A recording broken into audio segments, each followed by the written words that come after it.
Is it a demon? Is it a demon? This is a spiritual attack. Now, the last thing I ever do is say, is this spiritual? Like, and it is spiritual because it could use that against you. Like he did the same thing with Elijah, because we would always like just kind of jump in like, hey, you know what? And I just feel like It was always tension, and I always had the fear of like, we're not going to make it.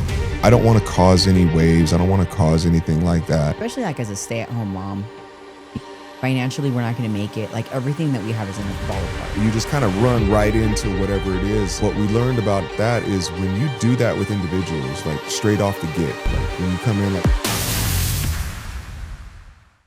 Welcome back to the Not Your Pastors podcast. My name is Rich, along with my beautiful wife, Sylvia. And remember, we are not your pastors, but we will walk this out with you. In this episode today, we are specifically talking about communication or confrontation. Depends on what we get into. So communication may break down into confrontation. You never know. You guys might witness something right here. So yeah. All right. So what are we talking about today? Communication and love. Yesterday we were talking about confrontation, and I said, I don't know if I like that word. It sounds like you're about to do some work. Yeah. Well, and that's what confrontation is. Let's do it in love. So when we want to talk about like communication, do we want to talk about I don't know, when you say communication, what do you mean? Like what do you mean specifically by communication? Literally talking it out, talking something out, communicating what you're thinking, communicating anything. Like if there's an event coming up or planning an event. I think you're getting at something. Are you trying to take shots at my planning live on air? No. I think you are. Communicating just anything. But when it comes to us, I think we've come a long way on our communication. Mm-hmm. Let's be real here. We have gone through, I think, a total of 7 therapists since we've been married. Yeah. And 7 is the number of perfection. So we know it worked on the 7th one. The last time we sat with a therapist was in 2020. And I know a lot about therapists. Yeah. I'm like, oh, wow, their credentials really do matter. It does matter where you went to school. Yeah. Yeah, I think it matters. Man, I forgot her name. I forgot her name. Who's the last one? I don't remember her. The only name that I remember is Dr. Pat Allen. Oh, my gosh. That's the only one I can't believe we sat with her. She was like no 80. one probably knows who she is. Yeah, she's like a cognitive therapist. Yes. So we went through CBT, not the new age CBT, right? Because, there is cognitive behavior therapy that's really like new age. But no, it's cognitive behavior therapy. Which she wasn't Christian. No, she wasn't Christian. She cussed a lot. She did. Yeah, she did. We were backslidden that season. So yeah, so it fit perfect. No, the one tool that she gave us that really helped was the learning not how to kick in the frontal lobe, right? So when you address somebody, and we go through this a lot, and I try to teach people this, but I don't think they use it enough. There's not a lot of people that can actually get tools and use them. Like you are one of the only people. I can't. I'll try. I have to ask the Holy Spirit to remind me. Please remind me. Because I'll forget in the heat of the moment when you're tired and hungry. You're not going to think about that tool you read about in that book. So why does it have to be hungry? I'm just thinking like sometimes you get out of character when you're tired and hungry. What is that HALT thing? Oh, HALT when you're like, if I'm dealing with something, like I always be like, take a minute to halt. Am I hungry, angry, lonely, or tired? Yeah. Right. And I've told that to you before, like, halt. You're like, what? I'm not lonely. Are you hungry? Are you hungry? H for hungry. Starving. H is for hungry. A is for angry. L is for lonely. T is for tired. See? Like realizing what am I going through? Like, because we tend to dip off into like the deepest spiritual things. Like, Lord, what's going on? Is it a demon? Is it a demon? This is a spiritual attack. Well, no, take a minute. Are you hungry, angry, lonely, or tired? Like he did the same thing with Elijah. Elijah gets done confronting all the prophets of Baal. He gets one letter from Jezebel, one letter from her. Say, by this time tomorrow, you'll be dead. He runs, he takes off, and he goes, Lord, they've killed all the prophets, and I alone am left. What did the Lord tell him to do? Take a nap. Yeah. Eat some cake. Eat some cake. And I'm like, what does that cake even look like in the Old Testament? Like, I really want to know. Yeah. What was it? And every time we do a deliverance, afterwards are like, I feel like physically tired. Like my arms are sore and nothing happened like physically, but spiritually, yeah.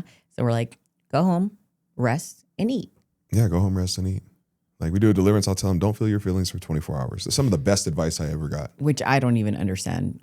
As a female, I'm like, how do you not feel your feelings for? And if it's a girl, and I'm like, don't, just rest. Yeah. Don't think about it too hard. Don't think about it too hard. But I mean, that might make sense to someone. Yeah. Because it made sense to you. But like with the HALT thing, right? Going back to the, are you hungry, angry, lonely, or tired? Like when you're dealing with something, especially in communication, like those 3 things or those 4 things right there. If you could just learn how to get a grasp on those things right there, just to be very self-aware that, hey, I'm hungry right now. Maybe it's not a good time to address this. Hey, I'm angry right now. Maybe it's not a good time to bring this up. Hey, I'm feeling lonely right now, which is weird because you're like, wait, lonely? Like, what do you mean by lonely? No, it's just like, do I feel like I haven't connected with people? Do I feel like I haven't connected with my wife? Like connection. Like, am I missing connection? Have I been working all week? Haven't had a chance to see the kids. Haven't had a chance to spend quality time with my wife or my husband. Like, am I lonely? Because that's a real thing. Or am I tired? Like those 4 things, like check those off before you're ready to communicate your feelings on an issue. And like we talked about yesterday, I really think that offense in marriage is a breakdown of communication of unmet expectations. Yeah. I think for me, out of the HALT, out of all the 4, right, is lonely, right? Is that lonely? Yeah, lonely. I always forget these. It's an L. So that one for me, if I know that we haven't spent some alone time, because like I love quality time. So if I don't get that and it's just go, like we're going hard in ministry, we're working, I'm running the business, and it's just a lot of work. And we haven't connected. I just sit there to just have a conversation about anything. I don't care. We could talk about the clouds. But if I haven't got that, I will start resenting you and then pushing you away. And you'll notice it's a lot of times when you come back from like traveling with work. Yeah. And you'll come back and you're like, why are you pushing me away? And I'm just like, I don't know. And then I'm like, wait, because I'm lonely. Yeah, you were gone. And that's where I'm like, okay, let's hang out. Yeah. But I think all the other stuff, that's the one I have to check myself on a lot. I'm like, okay, am I being irritated because I'm about to start my period? Or am I irritated because Which is something that I'm not allowed to bring up. Guys are not allowed. Why? Are you going to start your period? I'm like, what? That's a great question. Why does that start my holy week, okay? That's my holy week.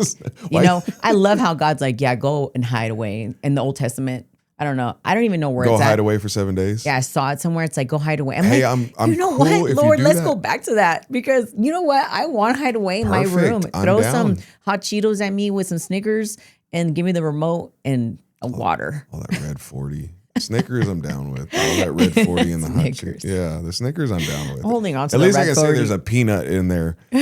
And hot Cheetos is like, I can't tell you that there's anything good in there. No, there isn't. Not one bit. That's like the Mexican culture in me. Leave it alone. No, but honestly, like I have to check those off the box. I'm like, is there something going on? And then the last thing I ever do is say, is this spiritual? Like, and it is spiritual because it could use that against you. Yeah. Like spiritual beings. I don't know how. I'm always like, how the heck? Yeah. You know, does this happen? How do wicked evil spirits even influence us to get in an argument? Yeah, I believe that obviously it does happen, but 100%. It could it knows somehow you're tired. Right now is a good time to piss you off. Yeah, right now it's caused an argument.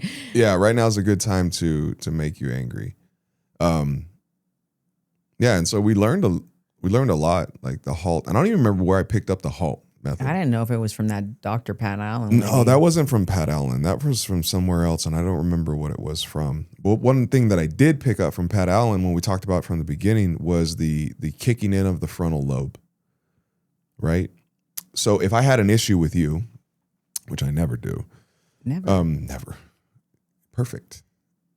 If I were to have an issue with you, one thing that we were taught was, because we would always like just kind of jump in like, hey, you know what? I didn't like it when hey, you know what? And I just feel like, or I just, you just kind of run right into whatever it is. And what we learned about that is when you do that with individuals, like straight off the get, like when you come in, like say I come in from work and I just go straight in, And you know what's really bothering? What bothered me today about you, or what bothered me? You know, when you did, you know, I have some, you know, whenever you bring it up, when you go directly in like that, you kick in the person's frontal lobe, right? The frontal lobe of their brain, you just kick it right in, like you kick the door in. And the first thing that they do is like, whoa, wait a minute. And immediately like defense, like walls come up. So there's no real conversation. There's no real like resolution to what you're saying. You're just always you're always going from a position of defense, offense, defense, offense, defense, offense. But if I was bothered by something you did, the CBT method or the cognitive behavior method would be like, hey, I have something important to talk to you about. Is now a good time? Or say, hey, I have something that I want to talk to you about. Is now a good time? Right? So what I'm doing is I'm asking permission to go ahead and have a conversation, or maybe a hard conversation. I'm not telling you it's a hard conversation because I don't want those walls to come up, but I have something important, right? Because feelings to a person, they're important. Yeah. And so I'm not being dishonest. I have something important to talk to you about. Is now a good time? And if you were to say, well, no, now's not really a good time. Can we talk later? Yeah, absolutely. What's a good time for you? Right? Yeah. And we use that a lot. We don't usually use it too much anymore because now it's like, hey, I have something important to talk about. Okay, we'll go ahead and get it out. Like don't keep me in suspense. Yeah, normally if I have bad news, like if the dryer's broken, I'm like, do I want to ruin his evening or morning? When should I tell him this? Mm-hmm. Like now we have to not just get a dryer because we got to make sure they match. We got to get a washer and dryer. Yeah. So I pick and choose like when is the right time, and then I'm like, hey, I got some news for you. You want to know right now or later? And now. Yeah, now. But I'll always say now. I'm really like strategic. If I have bad news about something, I don't like it's like right after work. I'm not going to drop something on you right after work. Yeah. You know, or like if I see that you're dealing with something, I'm not going to drop it on you. Then I'm like, I'll just tell him later. You know, I'll ruin his night later or morning. You know what? Let's just do it around lunchtime. What was funny about that? Because you did everything correctly. You were like the way, and I remember it. The way that you said it, you said, hey, I was going to tell you earlier, but I didn't want to ruin your day. I just told myself, I'll just ruin his evening. So you like led in with that. So I know this is already bad news. Like most people say, do you want to hear the good news or the bad news? You know, you're just like, no, this is just bad news. This is bad news. And I'm like, okay, go ahead. The dryer is broken. I'm like, dang it. And you've already tried to DIY it. So. I did DIY it one time. I did DIY. And it like made the craziest sound. It sounded like a cricket. Yeah, it sounded like a cricket for like a year. Ignored it. There was a screw I couldn't get in, and I'm just like, forget it. And I'm like, it doesn't need it. But then once I put everything back together, I was like, it just sounded like a cricket all the time. Never dry after 8 p.m. That's for sure. Yeah, never dry. Or if you like ambient sounds, you know, it'll sound like there's crickets. But anyway, so you tell me that, and immediately I start thinking like price. Like this is gonna cost me because I'm not gonna refix it again. So I got to get a new dryer. And then in my mind, okay, new dryer, that means I need a new washer. And they have to match. And it depends on what kind she wants. And most likely she's going to want like chrome or gray or things like that. So it's just going to cost a little bit more. And so I'm thinking about this, and you had just told me, and then you moved on to something else. Like you moved on to something else, and you're like, so we probably need to look into getting a new dryer. And and you're down your freeway. And I'm sitting here like thinking about it, and you're like, what's wrong with you? Yeah, I forgot. I forgot. Because I already had known for like 24 hours. You just told me you were going to ruin my night. Yeah, and I forgot. And you go, oh yeah, I did. You're like, you just told me this bad news. Now I'm thinking and doing math in my head. And I'm like, oh yeah, I forgot. Okay, go ahead. Yeah. Go ahead with your math in your head. And then we went to Costco. Yeah, I think the next day, right away. To Costco the next day. We bought a new washer and dryer. Yeah. And you were like, I feel so taken care of right now. Yeah. Right? Because what did I used to do with situations like that? I would procrastinate and put it off, right? What did that communicate to you? If we're talking about communication, what did my actions in the past of procrastinating, when you would come to me with something like that, I would either, get ready to DIY it or just put it off and be like, it's not that big of a deal. I'll get to it when I get to it. I'm kind of busy, when really I just don't want to spend the money on it. But what did those actions communicate to you as a female? Oh man. Well, in the past, when we would go through like a lot of like trauma, Mm-hmm. and we're going through our 7 therapists, it was just always tension. It was always tension. And I always had the fear of like, we're not going to make it. Like our marriage isn't going to make it. And financially, we're not going to make it. Like everything that we have is going to fall apart. Like everything. That's just what I always carried, especially like as a stay-at-home mom, relying on your finances to take care of us. Yeah.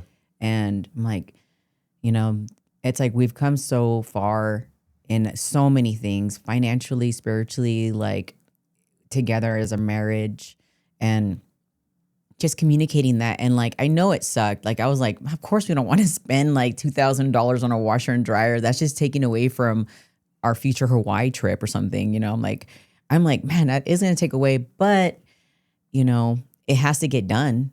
And like, I had, all this piece about just talking about the washer and dryer. And like, I forget about how ugly it used to be and how even communicating something like that wasn't fun. And being able to just say, yeah, like, here's this bad news. And then me forget about it. And like, I just know like my husband's going to take care of it. And to have that security is night and day in our marriage. Yeah. So there's a lot of peace. Yeah. For sure. Yeah. Because I know that in the past, like sometimes the loudest communication is what you don't say. And it's the actions that you do, right? You told me one time, you said, you don't know what it's like as a female, a stay-at-home mom who I've taken care of myself my whole life. I bought my own house, did this, yada, yada, whoop, whoop, whoop, Scooby. And to all of a sudden rely completely and wholly upon you. And as a man, that's something I'll never understand. Men don't know what it's like to fully depend on somebody, right? They don't know what it's like to fully depend upon somebody. And this really just came to me right now.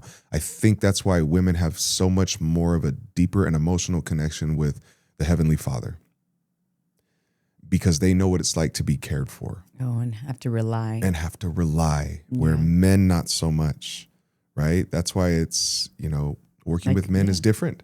It's different. It's not any harder or any easier. It's just different, right? You have to communicate with them different. Some men you have to be very direct in communication with. Like, hey, bro, you're not doing this. You need to do this. I'm holding you accountable, right? Mm-hmm. Some men you have to coax them. Hey, bro, what's wrong? Hey, bro.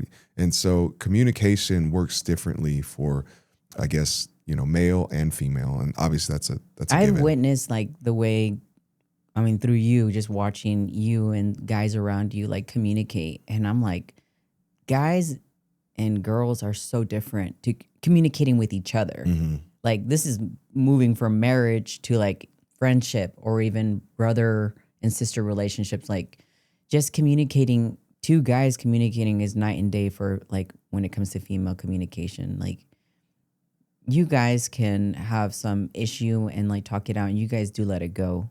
That's what I've noticed like over and over. It's just, you guys hash it out. You like call each other out faster than females do. Well, just the girls that I've been around, I can't speak for every female, but like just around my whole entire life, like I'm like, man, like what is that? Like, how is it that guys can do that? You see an issue or like someone's doing something or lying, you just call each other out. Like, yeah, it's different. I think we're used to fighting. Yeah. Men are used to, men were supposed to be warriors. Right? They were supposed to, you think, even go back to Old Testament times, biblical times. There was no like distinction. Like every man who was able-bodied and ready to fight had to fight. Like you had to go to war. Like we're going. Women and children will stay here. Men, we go. Right? And if you're scared, get out of here. Mm-hmm. But I think with men, and this was like BC days, like when you had a group of people and, you have a close group of friends and all of a sudden like this person's being disrespectful or this, it's like, dude, just fight and get it over with. Just, you guys get in an actual physical fight squash it, and move on. And it worked like that every single time. Like you would have you had a confrontation or conflict with somebody. It's like, all right, dude, let's handle this real quick. Let's get down. What year was it where dance battles came in? Dance battles. Do you remember that? Was that the 90s? Where like that's how you squash things. I mean, I didn't do it, but I've seen it on TV. Were you breaking? No. Were you breaking? I used to dance in high school. I used to break dance. I used to dance in high school during like lunch break. Well, that's a different, they used to like kind have of a dance. DJ. Huh? That's different dancing though. That was like there was like raving. We're talking breaking. I did not Pop break locking. dance. I did not. There was like, yeah, I don't even remember how I used to dance, but I just was thinking when you were talking about. See, that's where your mind goes. I'm telling a story and I'm trying to get a point, and you're like, no, like but that's break an amazing. That is an amazing point. But we have gone from that time of fight it out, apparently in BC times, to like at some point in the 90s. well, men will just fight it out and squash Yeah. it. Like that's a sign of respect. Like if somebody's gonna get down with you, and hey, it's gotten to this point, let's just get it over with.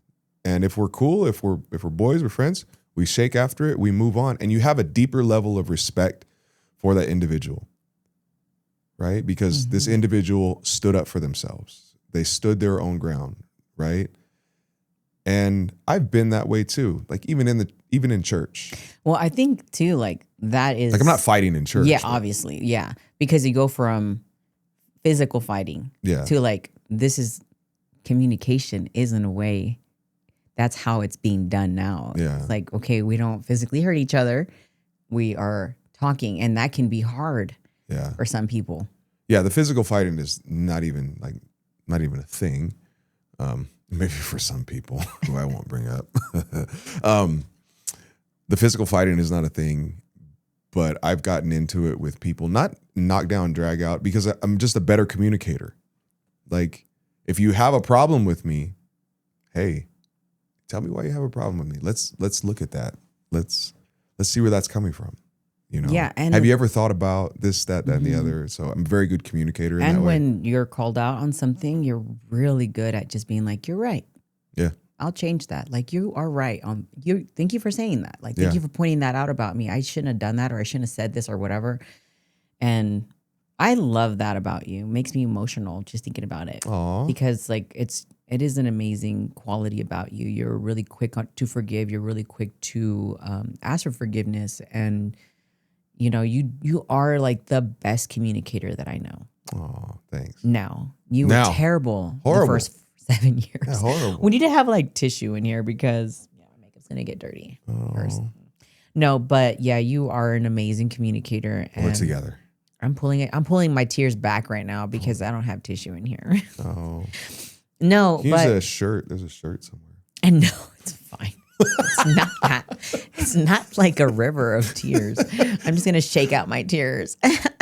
No, but you are an amazing communicator, and Thank you.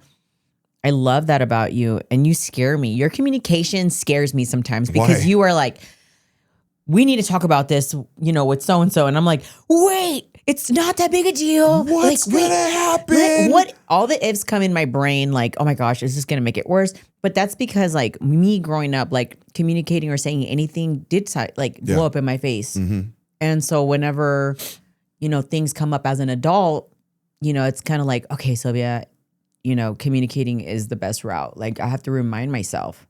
And I mean, I have a friend that's like, she's so amazing, and she has shown me like what it's like to be a really good communicator in a friendship. And like, she's like, hey, like you hurt my feelings when you said that. And I'm like, that's weird. Why are you telling me that? You know? And she showed me that a long time ago. Like, and she's I'm like, trying to think of who it is, but we're not gonna say it here. But no, we're trying not to say names. yeah, We're practicing that. but I'm curious. I'm like, who is it? Who is that one? L.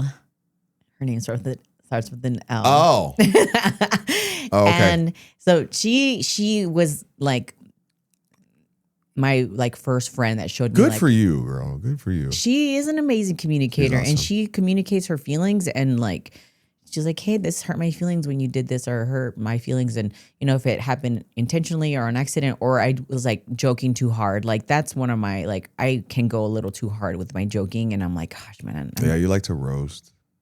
Yeah, I have to hold back. I have to pull back. Yeah, like you know, like to cap. Because it's funny. It's a cultural thing, right? It is. I think it is a culture thing. Somebody does good. They're just making fun of each other. But she was the first person that really showed me like what it's like to communicate in a friendship, and you know, and to let somebody know, right? And it's very important, whether it's marriage, anything. It's very important if you want to walk in freedom, if you want to walk free, and if you want to walk, you know, in community. In community, I'm so free. I got no chains on me, like KB says. If you want to walk that way, learn, like I always say, you need to learn to recognize first what's going on. First, recognize what I'm dealing with here. What is this emotion? Not you know, and sometimes we have a big problem of saying, I feel like you just don't. I'm like, and I've done it to you before in the midst of an argument. That's not a feeling. That's a thought. Oh my gosh. Yeah. It's true. Yeah. It's true. Like, it's not a feeling, it's a thought. And I'm like, huh? Yeah, Stop talking to me about all these stop talking to me in parables. things. You tell me in parables. Yeah, I'm like, don't stop talk talking to me in parables. Don't talk to me in parables. Just let me just communicate to you that this is what's going on. Yeah, I feel like you don't care. That's not a feeling. That's a thought. That's a thought. Yeah. No, that's a belief system. Oh, there you go. That's a belief system. And I saw this on a Theo Vaughn podcast, and I don't know who he was talking to, but he was like, he asked him something, and he goes, well, that's not a feeling. That's a belief system. And if it's a belief system, then belief systems can be challenged. Yeah. Are you open to having your belief system challenged? That's so good. I saw that clip. Yeah, I was like, man, that was so good. So stuff like that sticks with me. So yeah, recognize first, like, what is it that I'm dealing with? And is what I'm dealing with a result of either I'm hungry, angry, lonely, or tired? And if it's none of those things, then is this an unmet, I always do this, is this an unmet expectation that I haven't communicated? Because if this is an unmet expectation that I haven't communicated, I can't hold you or anybody else at fault for something that was never communicated to them because they didn't know. Mm-hmm. So what's the point, right? I'm just going to start a fight. I'm just going to, and I do this all the time. BG said something about that once. Which one? It was like, if they weren't taught, then they don't know. Oh yeah, we were talking about rebellion. Yeah. If there's no boundaries, you can't call it rebellion. So we're talking about something in ministry. He's all, now if you set boundaries or if you set frameworks of how things are supposed to be done, expectations, and then those are crossed or those are broken, then you can call it rebellion and disobedience. But until then you can't, because it's on you to set the standard in that. And so I always go through this internal check, but still, because of the sin nature that lives inside of all of us, and I have it memorized, like the letting out of water is he who starts an argument. A soft answer turns away wrath. A fool starts an argument, right? This is my favorite, one of my favorite. A fool's lips enter into contention and his mouth calls out for blows. Wow. Yeah. You do have that memorized. Yeah, I have that one memorized because I try to use it in the times where I'm like, I want to fight. Right? Yeah. Well, just kind of like when our house got hit with a golf ball and the window broke. Oh, yeah. And the golf course didn't want to The pay second for it. time. Oh, the second time. Yeah, the second time. It's not that bad. No, but I was driving over there and I was ready. Yeah. We're going to go. Like, full send. I called my friend and I I'm was going like, dude, full we gotta Kyle. pray, man. He's mad. And she was like, what happened? I'm like, the golf ball, and this is the second time and they don't want to pay for it. And we prayed. And It's not that they didn't want to pay for it. We knew they didn't want to pay for it because the first time. It just doesn't make sense. They didn't want to tell us who was on the course at that time because of privacy issues. Privacy. I know. And I was upset. And I go over there and I'm headed over there and you call somebody to pray. Like you called prayer warriors. I did. 911 SOS, pray right now, man. I pulled up to the location and I literally felt the Lord say, what are you going to do? Yeah. And I go, drop your witness. and I was like, nothing. He's like, that's right. You're not going to do anything. Yeah. He goes, it's like, what if? He didn't tell me this. I just like, fine. So I just turned around, started coming home. And I just felt him saying, and what if somebody was there, saw you, heard you, and then goes to your church and you're up there praying for people? Yeah. Learning how to communicate is so important. Mm-hmm. It's so important. Don't kick in people's frontal lobe. Learn to recognize what's going on and really ask yourself, is what I'm feeling and what I'm angry about because of an unmet expectation that I never even communicated in the first place? Yeah. I think I was just thinking about, we talked about it in episode 2, and I brought it up of walking, and you are literally an example of Jesus. And when things like this happen, like when you're mad at your house getting hit by a golf ball, or whatever, you're not getting whatever it is that you want, like if it's at a store, your food, you're driving, you know, like you are an example of Jesus Christ. You're a witness. Yeah. And like, I don't know who said it, but like, man, you could be like all of your life, like your testimony, your ministry's growing, and it just takes 1 second, or you're like, you lose your temper and just go off on someone. And then like all that all that fruit is just dropped. And then everybody just sees you for that flaw. You're like, man, but I've, all these years of what, not that you're working towards building that, but you're just like, ministry. And then you just have one slip up. Drop fruit. You're just known for that. We used to do that. I was in a men's home. I used to come out of character. I was around some rough people, but we'd come out of character. Pop, pop, pop, pop. I went, here, bro. Like, you're dropping fruit. You're dropping fruit, right? Communication is so important. Learn how to communicate. Learn how to communicate effectively. Yeah. Learn how to communicate effectively. And being a good communicator is not always being the first one to talk or having the right answer for everything. But it is about good communication, is about learning to empathize, understand, and seeking not just to have yourself heard, something that I have to be very careful about. Or like Theo Vaughn's thing, are you open to being... Yeah. Am I open to, and I always say this, like when I have not a disagreement, but if I want to talk to somebody about, just whatever, especially in the area of apologetics, it's like, oh, that's interesting. Have you ever thought about it this way? You're asking a question, or that's an interesting perspective. Let me ask you something. Are you open to being wrong? Are you open to having your belief system challenged? And are you open to having a conversation about that? If they say no, no point to move on.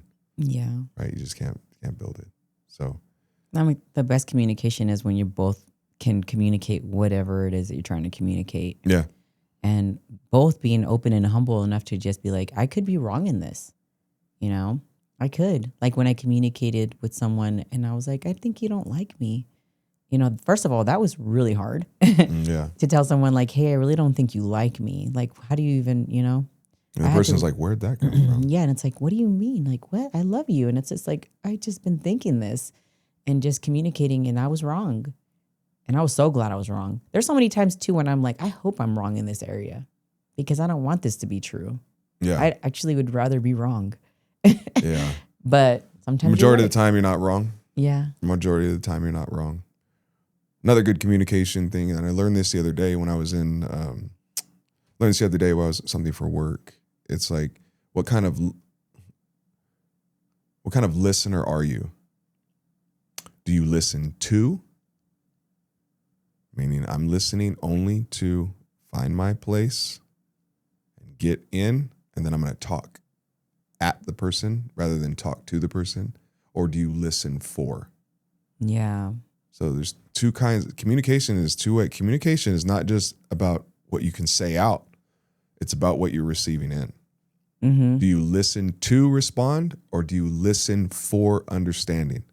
And when you have an understanding, are you talking at the person? Are you talking to the person? Or are you talking with the person? You have to be a certain kind of talker. And I think you could feel that when you're the person communicating.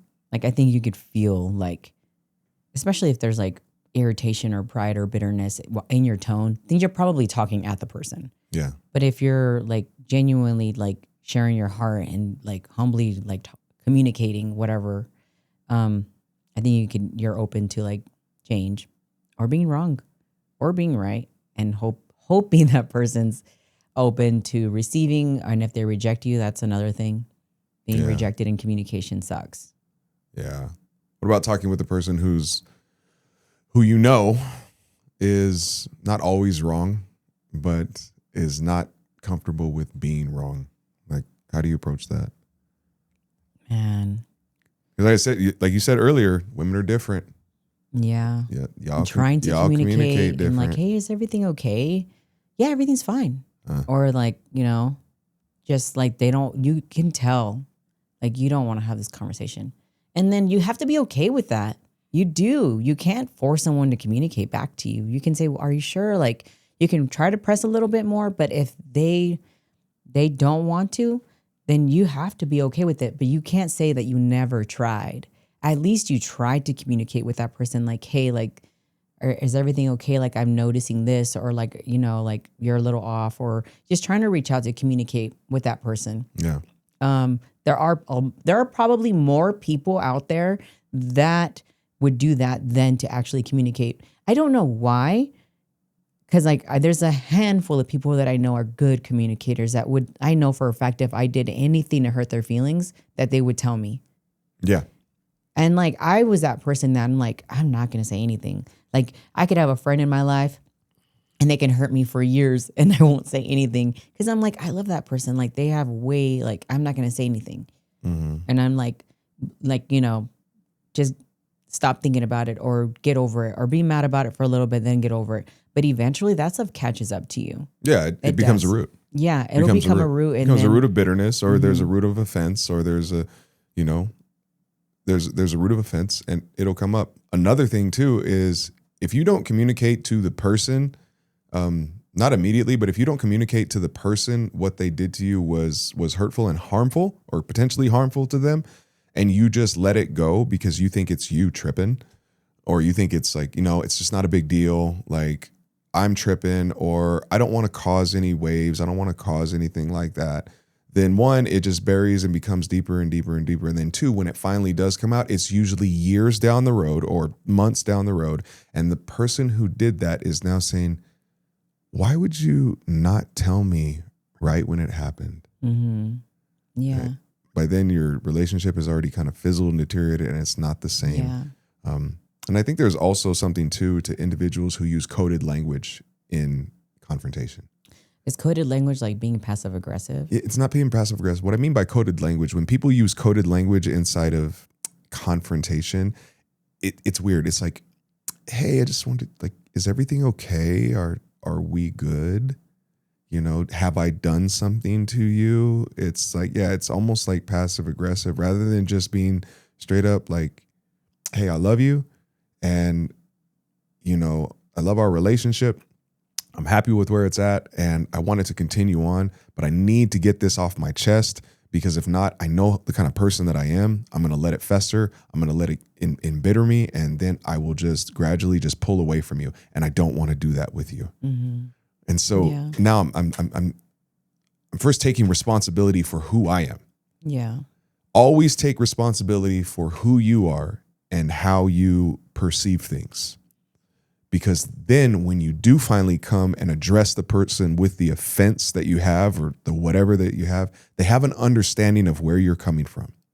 That's listening for, that's talking with. Mm-hmm. Like you have to use those things. And these are just things that you learn and you pick up with practice. Mm-hmm. You're not going to get it right at first. And it's scary at first, but the more you do it, like the easier it does get. Yeah. You start to feel confident. Yeah. You begin to feel confident, then I can communicate this. And then like all the like ifs and scary things that could happen kind of go away. Like they're all kind of lies. Yeah, like, of course. Yeah, I'm like, oh, they're kind of lies. Like, can it blow up in your face? Yeah, depending on the person, because not everybody is there. Yeah. And like, I mean, like that's how many to people me. do you know that will blow up at you if you have a problem with them? Not really any now. Not really any now. No, but I've had like, relationships in the past where like I let things fester too long and like the relationship probably would have worked out if I would have spoke up earlier. Yeah. but it was like scary. It's contaminated now. Yeah, it is. It's very contaminated. It's gotten stagnant. Yeah. So it's like this. It's really like a white shirt that has a stain that you washed and you're trying to make it work. And it's like, I can't. Like, just never gets that. Yeah. Never gets quite white anymore. Because that person kept repeating something they either knew they were doing or they didn't know they were doing. Now, if you knew you were doing it, that's crazy. It's funny that you use that analogy. I use that analogy at men's camping for forgiveness, the white t-shirt. You use the like Jesus blanket for freedom. I use a Jesus blanket a lot of times, but the white t-shirt one is very good. Like you let a stain set in. Like if you don't hit a stain immediately when it gets there, whether it's however you use it, there's so many different methods for stains, but use ice, Tide pin, shout, whatever, baking soda or whatever. Like if you don't hit that stain on a white garment very, very quick and hit it with cold water, then it's going to set into the fibers. And the longer that you wait to wash it, even if you use bleach, it's stained. It's still going to be there. Yeah. And you're still going to be able to see it. Right. And so, I think it's... And you could wear the shirt, but there's a stain on it. Yeah. Well, a lot of people wear their shirts with stains with pride, though. Like they, this is just how I am. I have no filter, things like that. Or they use an astrology sign. Say again. Some people use astrology signs. Yeah, I'm a Capricorn. Yeah. I'm a Gemini, things like that. So, which if you are, you should repent. That is witchcraft. That is witchcraft. Yeah. I used to We'll talk about that some other time. I used to astrology be really and demonology. That. Yeah, we should. That'll be an amazing podcast. Yeah. But communication. You got to try it. You got to walk. You got to be okay with being sometimes rejected, pushed away too. Yeah. But I would say more than anything, you would probably receive. Your relationships would work out more than not. It would be more positive if you did use the communication tools. There is one tool that I will never forget. And it's so cool because we don't have to use it like we used to back in the days. And it was when you're in an argument and it is getting a little heated and you're getting a little loud and now you're yelling. It was, I don't remember the heart rate, but if your heart rate hits a certain number, it's time to take a break from this argument. Yeah. And the whole goal is to get that heart rate back down. Now, in the middle of an argument, you don't really think of, what was that in that one book that I read about heart rate, But the whole thing was like, hey, communicate with your partner. And hey, I'm just going to take a little break right now. I'm just going to go take a 30-minute walk or take a 30-minute to do anything but talk about this topic. And the whole point is to get that heart rate back down and then we can regroup. That was a game changer for me. Yeah. Well, the tactic also was to not just do that, because when you say, hey, I need a break. Oh, yeah. Like, I need a break. Like, you don't communicate, hey, my heart rate's up and I need a break. It's just, hey, I need a break. My watch is saying. Your watch used to always tell you to breathe. Breathe. You're letting the person know, I need a break and we will return to this. But I need a break. Because your heart rate is elevated, your nervous system, you're flooding. That was it. You're emotionally flooding. Yeah. You're emotionally flooding. Your nervous system doesn't know what's going on. It's stuck between fight, flight, or freeze. Depending on what kind of person you are, like we're both fighters.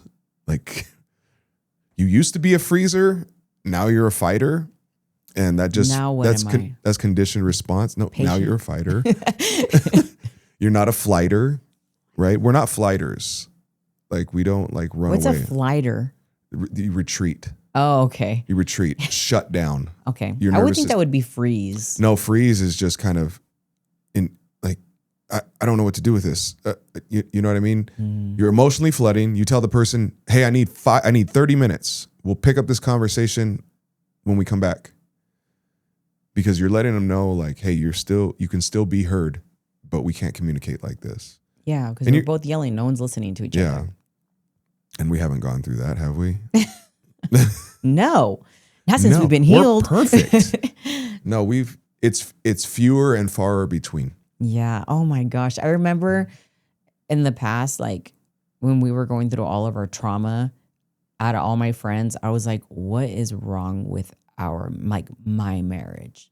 And I couldn't communicate with anyone like that, hey, like we're having like massive issues, because I was the last I was the last person in the friend group that got married. And so I'd never heard of like their marriage stuff ever. And so us going through something, I'm like, yeah, this is just happening to us. I don't know what is wrong. I thought I heard from God when he brought this man into my life, and I questioned everything. And I was wrong. He was horrible. Yeah. Yeah. But going from that to now, where now the Lord has healed us so much, and the way we communicate, the way we parent. I mean, we've never done ministry till now, which I'm glad. And it's just like, it's amazing what the Lord can do in your marriage. He can help with your communication. He can help you with your friendship communication. He can help you raising your children, like communicating with them. Like even I've asked the Lord, like, Lord, whenever, like, it's always in the heat of the moment where I'm like, Holy Spirit, please help me in this moment, because everything that I've ever read and learned, all these little tips and tricks or whatever of like life, they kind of go out the door in the middle of an argument, or when your kids are crazy. 100%. You know, it's the Holy Spirit in that moment that's going to remind you and nudge you, like, you're being prideful, or go hug your child right now. Yeah. And even though your flesh is feeling all this stuff, like it is in that moment where it is only the Holy Spirit that can help you in that moment. All these tips for me, out the door. But for you can remember them. I don't know how. Some of them. And then there comes a point. What I've realized too is if I'm lacking in my devotional life, quicker to forget how to use tools that I've already learned, because they are empowered by the Holy Spirit. Like you can do those. And I think people who aren't even saved that are great communicators, right, can still lapse in the areas of communication. What makes it different for a Christian is that we deal with, like, everybody deals with spiritual warfare, right? Whether saved or not. You know, you're just on the other side. You just don't know. You just don't know. You know, where it's like, okay, I got caught with my armor off, you know, and I just use it as an analogy, not as like you can lose your armor, because you can't. I just know that in the area of communication, when I've been more diligent about spending time with the Lord, I'm a better communicator. I'm a better communicator at teaching. I'm a better communicator here. I'm a better communicator with the kids. I'm a better communicator just all around. Communication is a learned skill, and it can be taught. Like, this is not something that you have to be good at. Like, it's not like painting. You know, it's not like playing a keyboard or playing a guitar or a sitar or a musical instrument. I mean, it kind of is, but communication is something that everybody can learn, and you can be a better communicator. And you're going to have areas of communication where you drop fruit and where you lack. Just always keep trying. I don't want to say that, just keep trying, but get comfortable communicating. Get comfortable. Yeah. Be comfortable communicating. And be careful too, depending on who you're communicating to. Yeah, because they may be hungry, angry, lonely, Is or it tired. the right time to share that the dryer is broken right now? Do I really want to bring this up right now? Right now? Or Absolutely. Later? I'm going all the way in. We'll see how that works out. Yeah. All right. That's it. Let's wrap it up. All right. Talk to you later, peeps.